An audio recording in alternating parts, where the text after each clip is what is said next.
Coach, was it important going into a bye week to have so much momentum and such a big game coming up this week to be feeling good about your team after that Cal performance? Yeah, it was. To go in with a win like that, especially playing as well as we did in the first half of that game at home in front of our crowd, was really big and gave our guys a lot of energy going into the week off. As far as having a bye, and our guys worked extremely hard. We had some of the more physical practices and up-tempo practices that we've had since we've been here, so it was good. Yeah, last week, 6 a.m. practices at a sprinter's pace. Did you accomplish what you wanted in terms of trying to prepare them for Oregon? Yeah, we did. I wish we would have been a little more healthy, unfortunately. We were pretty banged up, especially up front on the offensive line, and so we weren't able to get as many guys as we wanted work, but the guys that were out there worked extremely hard and very fast pace, and so that was a good start to preparation for Oregon. Your staff spent a lot of last week recruiting. We can't talk about players specifically, but in general, are you happy with the way that the recruits are responding to this coaching staff? Yeah, definitely. Feel great energy out there about the program, about the future, and they see the impact freshmen playing, and they see how well we're playing 5 seconds from being undefeated. So it went extremely well.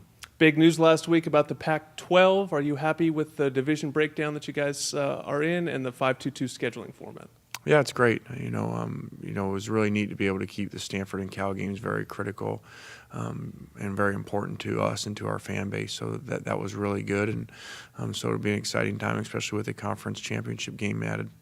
Yeah, one thing people aren't talking about with the addition of Colorado and Utah is weather is now a little bit of a factor. You're going to play at Utah or at Colorado at least once a year.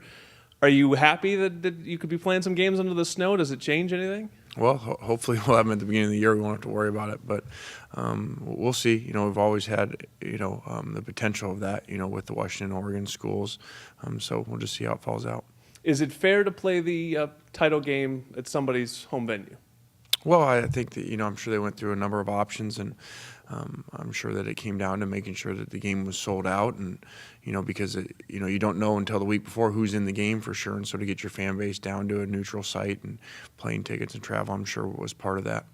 Do you foresee controversy with the tiebreaker system, or are you okay with controversy because it helps, generate buzz? Well, I don't know. We'll be happy if we're in the game regardless of where it's being played. Grand scheme, how do you think all these changes help the conference on the national scale? I think a lot. I think the commissioner has done a phenomenal job already promoting the conference and, the new logo and really probably maybe ever the conference is more balanced than it's ever been without the 2 new teams even in it yet. As we begin Oregon week, were you happy with getting your players healthy? I know that was one of your big goals last week. Do you feel like you have the healthiest roster you've had in a while? Well, we'll see. It doesn't matter where we are today. It's going to matter where we are Saturday. And so there's still some guys a little nicked up, and, we'll see at the end of the week where we're at.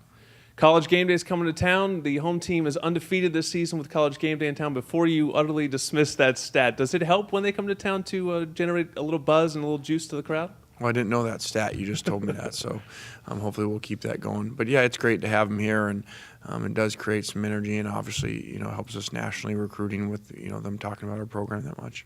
Do you see this week as an opportunity to show how this program has responded to all the adversity? Well, I think every week, I look at it that way. And, our fan base and our players have been through a lot. And so anytime that we can play well and get a win, it's great for them.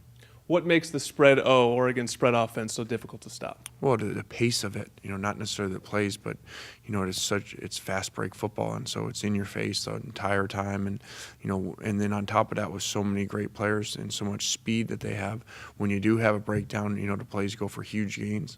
Is there an intimidation factor to it when you pop in a tape like last week's UCLA game where they just ran right by them?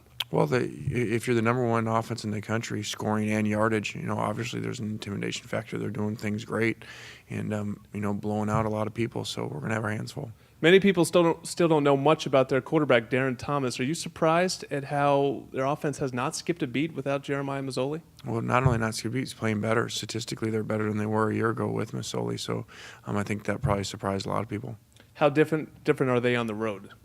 Yeah, for whatever reason, they've started a little bit slow on the road, but, they're still undefeated. And so they've gone into some tough places to play and won. Their offense, time of possession, is really not a factor. So how have they tailored their defense to try and complement the way that their offense plays? Yeah, they're last in the conference in time of possession, so much for that stat meaning anything. their defense does have to go back out there, really quick in a lot of plays. And so their defense, is talked about like it's not a great defense. But when you go and you start talking about average per play, they're playing as well as anybody in the conference. One of the strengths of your offense this season is you found something that's worked within a game and you've just stuck with it. Are you at the point now where you can dictate from the start what is going to work with this offense? No, we don't know. Every game's different. So sometimes you think it's going to be one way and it's the other way. So we'll always figure it out and adjust throughout the game. Is scoring with them an option, or do you have to change the tempo to win this game?